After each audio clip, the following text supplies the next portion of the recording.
এর আগের ভিডিওতে আপনারা দেখেছেন গাছের নিচের দিকের পুরোট পাতাগুলি এবং যে সমস্ত পাতা রোগাক্রান্ত সেগুলিকে কেটে ফেলা হয়েছিল।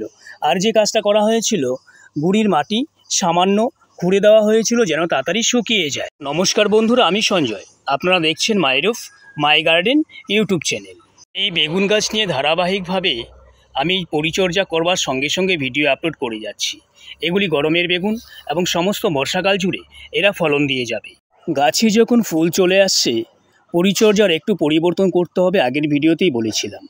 আজকে আমি কিছু সার প্রয়োগ করব। এটা সম্পূর্ণ হোমমেড, অর্গানিক। এই সারটা গাছে দিলে গাছ যেমন একদিকে প্রচুর পরিমাণে ফুল নিয়ে আসতে পারবে, অন্যদিকে ফুল ঝরা বন্ধ হবে এবং ফুল থেকে আমরা ফল পাবো। সার দেওয়ার আগে একটা কথা বলে নিই, বাগানকে যদি সম্পূর্ণ সুন্দর রাখতে চান, অর্গানিক সার ব্যবহার করবেন এবং অর্গানিক কীটনাশক ব্যবহার করবেন। আপনার বাগানের প্রত্যেকটা গাছ ভালো থাকবে। এই সারটা রেডি করতে 10 দিন সময় লেগেছে। এখানে কি কি উপাদান আছে সম্পূর্ণই বলবো। তার আগে চলুন দেখে নেই সারটা কিভাবে আমরা গাছের গুঁড়িতে দেব। তো একটা জিনিস মনে রাখবেন, গাছে যখন ফুল চলে আসে, ফুল আসবার সময় বা ফুল গাছে থাকার সময় গুঁড়ির মাটি একেবারেই খুঁড়াখুড়ি করবেন না। এইভাবে চারদিকে এটাকে ছড়িয়ে দেব। আর এই সারের একটা বিশেষ গুণ হলো, পরিমাণে যদি আপনি একটু কম দেন বা বেশি দেন, কমের কথা নয়, বেশি যদি দিয়ে দেন, তো রাসায়নিক সার বেশি দিলে যেমন গাছের ক্ষতি হয়ে যায়, অর্গানিক সার বেশি পরিমাণে দিলেও গাছের কোনো ক্ষতি হবে না, কারণ এটা সম্পূর্ণ বাড়িতে তৈরি। এভাবে যদি সারটা ওপরে ভেসে থাকে তাহলে সেরকম কাজ করবে না। তার জন্য যে কাজটা করতে হবে, এখানে দেখুন আলাদা একটু মাটি নিয়েছি। এটা আমার বাগানে সবসময় রেডি করা থাকে। এই মাটিটা ওপরে হালকাভাবে বিছিয়ে দেব, অর্থাৎ যে সারটা দিলাম সেটাকে ঢেকে দেব। অন্য কিছুই করবার প্রয়োজন নেই, কারণ যেহেতু আমরা গুঁড়ির মাটি খুঁড়ব না, তাই আলাদা একটা মাটি দিয়ে ওপরের সারটাকে এভাবে ঢেকে দিতে হবে। এতে গাছ কোনো রকম আঘাত পাবে না, গাছের শিকড় কাটবে না। তারপরে যখন আমরা জল দেব, সারটা কিন্তু কাজ করতে শুরু করবে। এই ধরনের জৈব সার কখনো সঙ্গে সঙ্গে তৈরি করে গাছের গুঁড়িতে দেবেন না, এতে গাছের ক্ষতি হবার সম্ভাবনা থাকে। মোটামুটি 10 থেকে 12 দিন সবগুলি উপাদান একসাথে মিশিয়ে চাপা দিয়ে রেখে দেবেন। তারপরে এটাকে হালকা রোদ্রে শুকোতে হবে। পরিশেষে গাছে প্রয়োগ করুন, গাছের কোনো ক্ষতি হবে না। চলুন তাহলে জেনে নিই এই মিশ্র সারের মধ্যে কি কি উপাদান আছে। প্রথমেই আছে এর মধ্যে গোবর সার, শুকনো গোবর এবং পুরনো গোবর। এটা গেল একটা উপাদান। দ্বিতীয় যে উপাদানটা নিয়েছি, এখানে দেখুন সর্ষের খোল কেক আকারে আছে, এটাকে গুঁড়ো করে নেওয়া হয়েছিল। তাহলে গোবর সার গেল, সর্ষের খোল গেল।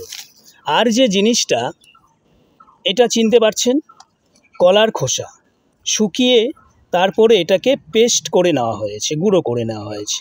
3টা উপাদান, গোবর সার, সর্ষের খোল আর কলার খোসা, একসাথে মিশিয়ে রেখে দেওয়া হয়েছিল 10 থেকে 12 দিনের জন্য। এক জায়গায় সামান্য জল ছিটা দিয়ে এভাবে মাখা করে একটা বস্তার মধ্যে বা যে কোনো পাত্রে আপনি রেখে দিতে পারেন। তারপরে যে সিস্টেমটা বললাম, 12 দিন পরে এই একটা চাকার মতো হয়ে যাবে, সেটাকে ভেঙে নেবেন, হালকা রোদ্রে শুকিয়ে। আজকে যেমন আমি গাছে প্রয়োগ করলাম, ঠিক এইভাবে যখন আপনি প্রয়োগ করবেন গাছে, গাছ দ্রুত এখান থেকে খাদ্য উপাদান সংগ্রহ করতে পারবে। গাছে যেমন একদিকে প্রচুর পরিমাণে ফুল আসবে, ঠিক তেমনই ফুলগুলি থেকে ফল হবে, ফল ঝরে পড়বে না। সেই কাজটা করবে এই কলার খোসা। কলার খোসার মধ্যে প্রচুর পরিমাণে পটাশিয়াম থাকে। পটাশিয়াম গাছে ফুল আনতে সহায়তা করে এবং ফুল থেকে ফলে পরিণত হতে সহায়তা করে। অনেকেই বলছেন বেগুন গাছে ফুল আসছে, প্রথম দিকে কিছু ফুল ঝরে পড়ে যায়। তো এই গাছটার ক্ষেত্রে যদি বলি, এটা কিন্তু প্রথম ফুল ছিল, দেখুন অলরেডি বেগুন হয়ে গেছে। আর ওপরের দিকে যদি যাই, এটা দ্বিতীয় ফুল, এটাও ফলে পরিণত হচ্ছে। ওপরের দিকে আরও 3টা ফুল আছে, আশা করি ফলন হবে। কেন ঝরে পড়েনি? কারণ একটাই, সম্পূর্ণ জৈবভাবে আমি বাগানের যে পরিচর্যা সেটা করি এবং নিজের হাতে তৈরি সার সবসময় গাছে ব্যবহার করবার চেষ্টা করি। প্রত্যেকটা বেগুন গাছে ফুল আছে, তো আমি আশা করছি এখান থেকে ফুল ঝরে পড়বে না, কারণ রাসায়নিক সার ব্যবহার করছি না, সম্পূর্ণ জৈব সারের মধ্য দিয়ে আমি আমার বাগানের পরিচর্যাটা করে যাচ্ছি। আমি যে কাজটা করে সবথেকে বেশি উপকার পেয়েছি, বাগানে কীটনাশক প্রয়োগ করতে হয়নি। তার কারণ কি জানেন? দেখুন, গাছগুলি এখনও কিন্তু ভেজা ভেজা আছে। কারণ হলো জল ছিটিয়ে দিতে হয়। গাছের উপরে জল ছিটিয়ে দেবেন, প্রত্যেক দিন জল দেবেন।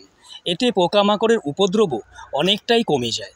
তারপরে যদি সম্ভব হয় একটু জল হাতে নিয়ে পাতার উপরে ঢালবেন, পাতাটা এভাবে ঘষে ঘষে দেবেন। এটা আমি প্রত্যেকটা ভিডিওতে আপনাদের বলছি, তবু নতুনভাবে যারা আসছেন তাদের জন্য বলছি, ঘষে ঘষে দিলে কি হয়, এখানে কিন্তু মাকড়ে ডিম দেয়, নিচের দিকে মাকড়ে ডিম দেয়। সেই মাকড় থেকে মানে ডিম থেকে যে বাচ্চা হয়, এরা কিন্তু পাতার রসটা খেয়ে নেয়, পাতা কুঁকড়ে যায়, পাতার বৃদ্ধি থেমে যায়। তো এটা হবে না যদি আপনারা জল প্রয়োগ করে যান। এটা সপ্তাহে মোটামুটি 3 থেকে 4 দিন করবেন, আর আমি চেষ্টা করি প্রত্যেক দিন করবার। দেখুন গাছগুলোর চেহারা দেখুন এবং পাতাগুলো লক্ষ্য করুন, পুরোপুরিভাবে সুস্থ এবং সতেজ আছে। তাই শুধুমাত্র সার প্রয়োগ নয়, বাগানের খুঁটিনাটি বিষয়গুলির প্রতি নজর দিতে হবে, তবেই কিন্তু বাগানটা সুস্থ এবং সতেজ থাকবে। তবে যারা রাসায়নিকভাবে করছেন তাদের বিষয়টা সম্পূর্ণ আলাদা, আর আমি করছি সম্পূর্ণ অর্গানিকভাবে।